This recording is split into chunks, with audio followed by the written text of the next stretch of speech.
Hello everyone, and welcome to our Circle and Salve Women. For today, we're going to talk about my latest article, and that is sticking it through before even arriving at sticking through it. It's a new year, and we say to ourselves, okay, just stick through it. And yet, if we haven't even arrived, what is there to maintain? Because mainly when someone says stick through it, you've already gotten to where you need to be, and you just have to be consistently maintaining and making sure that everything is as it's supposed to be, or that you're continuing to work toward improvement and so forth. And yet some of us, our years may seem immobile, as if there has been no productivity. And so my thought on this is have that mindset to really stick it through first, meaning it's like, when my mom used to actually use a needle with a needle and a thread, it's like before you can even start sewing, you really have to make sure that that thread goes in through that eye, and then you can start sewing. And so that's just like in life. Then you can maintain whatever patterns of life that you are creating for yourself to make whatever it is designed that you would like, or whatever it is that you're trying to accomplish. And, analogically, that's how life is that you have to make certain that you are sticking it through first before you can even stick through it. And so there are 5 components to this that I really want to discuss with you today. The very first one is actively prepare. We think to ourselves, I am prepared. And yet we have to make certain that, and I would say this to my colleagues, is when I'm going through my year, it's as if I've already seen it and I've already actively prepared for it, so that every day is really just a check-off list of, okay, I'm done. That allows me to focus on my craft rather than my preparation. My preparation took many, many weeks or months, or perhaps even a year if I've already had been blessed to have taught the subject matter, and then giving me that really anticipatory mindset of what's to come. And so it's really important to have that. In that way, whenever life happens and all of a sudden the unanticipated occur, you are then focused in on being able to squash that, to take care of it, and then that way nothing interferes with your craft, your whatever your gift is, to pursue what you continue are trying to pursue, or what you're continuing to do to get to the next level. Nothing that is anticipated should be all of a sudden the obstacle that takes everything apart, that all of a sudden destroys what you've worked so hard on. You should be very prepared. And in the words of my husband's grandmother, I recall, would state, in the midst of peace, or in the time of peace, prepare for war. And I used to think to myself, wow, I get that part in a sense of defensively, in thinking to yourself, well, you could take that in a negative manner and think to yourself, you're always going to prepare for the worst outcome. And I honestly didn't ever think of it that way. I honestly thought more of, what? Even when things are great, even when things are going so well, make sure though that in your mind you are aware and you are vigilant, not hyper vigilant where you're constantly having anxiety of what you think will happen, but really you are aware of the circumstance that could happen, so that you are prepared to address it when it does show up. And that is by being actively preparing. So keep that in mind, in your mind, in the article I talked about, historically in the past, if you were in the winter seasons, you were already prepared with all the food that were harvested, that you had already put things away. I mean, if you even think about the time that Joseph spoke of a famine, for 7 years they actually stored food, and then that way in the time of that famine, then they were able to save all of their people from hunger. And so that's how people historically, some of our ancestors have had to deal with it, is that they knew they were going to reap the harvest or no harvest at all when the winter times came if they were not prepared. So actively preparing is so important. Stick it through first and making sure that you're going to get there, so that when you get there, then you are just sticking through it by maintenance. The next one is take care of your body. If you're sick, if you're ill, it's happening all over, right? Where people are actually having to take days off, unfortunately, or having to just make sure that they are well rested for whatever is happening to their body right now, you can have the best control of how you take care of yourself, and by maintaining, getting good sleep, eating the right foods. And we all surrender sometimes when we stay up late because you want to binge on a movie or a book or whatever it may be, or that you're just trying to finally have some time with your significant other. Things like that, of course, is a priority to you, but then you have to understand that there's also a circumstance or a consequence to that, and that whatever it is that you are risking to have less of, it's going to take away from you later on. Or too much of an abundance. If you're eating too much, it could make you sick. If you're not eating enough, you could feel weak. And so really taking care of your body is so important, because how can you really stick it through and then think to yourself, well, I'm going to stick through it, if your body is not cooperating, or in the sense of being fully capable of making sure that you're going to be ready to take in whatever is to come. So again, take care of your body. Next one put down, two praises. I would say this again to my colleagues, is that whenever you have a thought, whatever it is that's telling you can't, and therefore you just need to stop now, you've got to go ahead and give yourself two praises. And I would say these to my students. Luckily, I've gotten pretty good at it where I don't even really think about it anymore. So when I tell my students, that if they say something, I always remind myself to give them two praises. And that way, they don't even realize that I'm doing this. But what I'm doing is, I realize by putting more positive into the negative, the positive will always win. And so whenever they say, oh, I can't do this, I said, well, if you try, I bet you can, and you are able. Whatever it is, and it's a good thing that you're able to, as long as you make the efforts, as long as you do what it takes.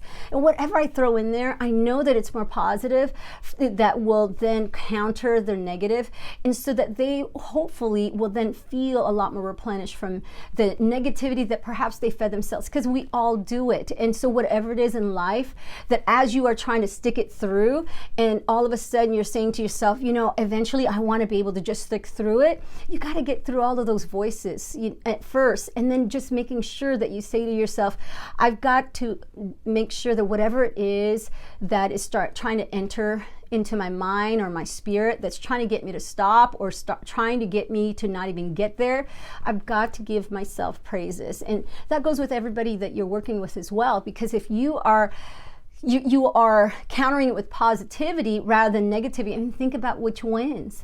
And it's all math, really. And so you have to make sure that if you're working with people around you and you want everyone to be productive as well, you've got to give more positive than negative.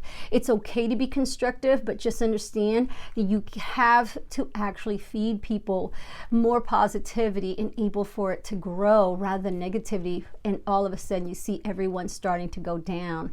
And that is so important. So important. Next one, raced against yourself.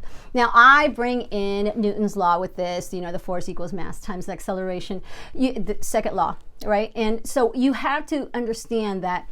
I remember watching several races where it would sadden me, because all of a sudden, just a few seconds before they get to the finish line, all of a sudden they stumble and they fall, and it's like you can just tell, like, it's silence. Everyone is silenced because it's unbelievable. And I've seen it even with my own children, where you're thinking you're going to just right there at the brink of the finish of the time.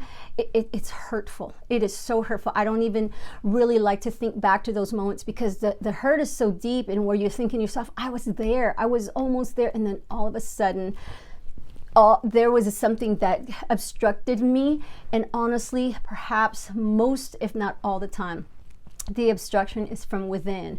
And when we bring in the physics in there, I remember in track where they would say, keep your eyes forward, because if you look to your left, to your right, it slows you down. And it's, you may think to yourself, no, it won't, it's totally fine. And yet, if you really think about it in the physics terms of just whenever you're going in a certain direction, think if a train was real, right? If it had emotion, if it actually looked to the left or to the right while it was going forward and its head was going that way, which way do you think it's going to turn? right? Because it's going to go in the motion that its head is turning. And that is perhaps why I look at it and I go and think that makes so much sense, is that when you see someone stumble right before the finish line, all of a sudden they had doubt, and then they were checking, and maybe it's not doubt, but they were just checking to see, oh my goodness, I'm almost to the finish line. Is there anyone to my left, to my right that's going to actually beat me? And boom, in that instant, I want to say nanosecond, right? All of a sudden, you have fallen and stumbled upon your own toes in whatever it was, is because of your own thoughts. So race against yourself. So many people are already focusing in on their lives, and if all of a sudden you get distracted by their lives, it's going to slow you down. If not scientifically, think spiritually, think mentally. All of a sudden, everything is a disruption to you spearheading it, to you sticking it through. And then all of a sudden, you're thinking to yourself, I'm not even going to be able to stick through it because I haven't even arrived there yet. Get to that finish line and then stick through it. The very last one is take one step at a time. It's okay sometimes when we do shortcuts. We all like to. And, it's interesting because my husband had worked for two adults who had multiple sclerosis. And it was always so fascinating to hear some of his stories that he was able to receive from the parents. Because whenever you have words of wisdom, the best are from those who can just really give you some very truthful, legitimate advice. And it with nothing behind it other than they're just being real with you. And I remember one of the most real advice that he received when he and I were first married was he shared with me how the mother of these two adults that he was taking care of had said to him that there's some things in life she will not have to go through. And she was referring to me because he had asked, or shared his concern that perhaps marrying me too early would make me feel like I will miss out on a lot. And, perhaps I did marry early, but did that mean that I would miss out on many? I do not feel that way at all. Because I always felt like whatever I would have wanted to do, I would have done anyhow. And I honestly feel that sometimes we think to ourselves that you are missing out, and yet you have to think yourself, would you have really been doing it if you had the opportunity anyway? And if you had the opportunity to do that, would you really honestly think it would have been the right thing to do? And so in life, maybe some people were, could look at that and go, oh my gosh, that was so early and too early. And yet the things I was going through, I was just taking it one step at a time because I honestly felt like I had not missed out on anything. It was more of the fact that I was going to take one day at a time because things were going too fast. As soon as I had my children, being married and taking care of a home, there's a lot going on in there. And all of a sudden, it was more of, my goodness, all these things that are happening. Yes, people might have thought, I really jumped into it, but no matter what you're doing, you have to think to yourself as taking it one step at a time. It does not matter what it is that you put your mind to, because at the end of the day, if you're not thinking of it as a challenge, if you're not thinking of it as something that is going to get you to the next milestone, then what is it really? What are you really truly challenging yourself with? If you are just settling for something that really is not going to be something that you can look back to and go, man, I worked really hard in that position. So think about that in that mindset, because I honestly feel like I felt that way in taking it one step at a time, where someone may be thinking, no, you actually skipped a whole lot and jumped into it.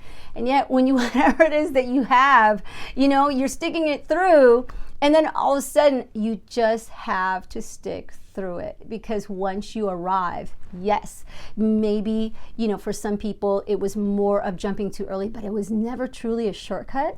It was that once I stuck it through, then I had to maintain and then think to myself, okay, how do I do this in the best way I can at the moment I have it, at the moment I've given an opportunity to do my best. And if it's not my best, then next step, how can I make that my best step? And then the next step, if that wasn't my best, how could I make it my next, the next one my best step? And so take it one step at a time. So with all of that said, just remember to actively prepare, take care of your body. 1 put down, 2 praises. Always know that the positive always wins if you give yourself more than a negative.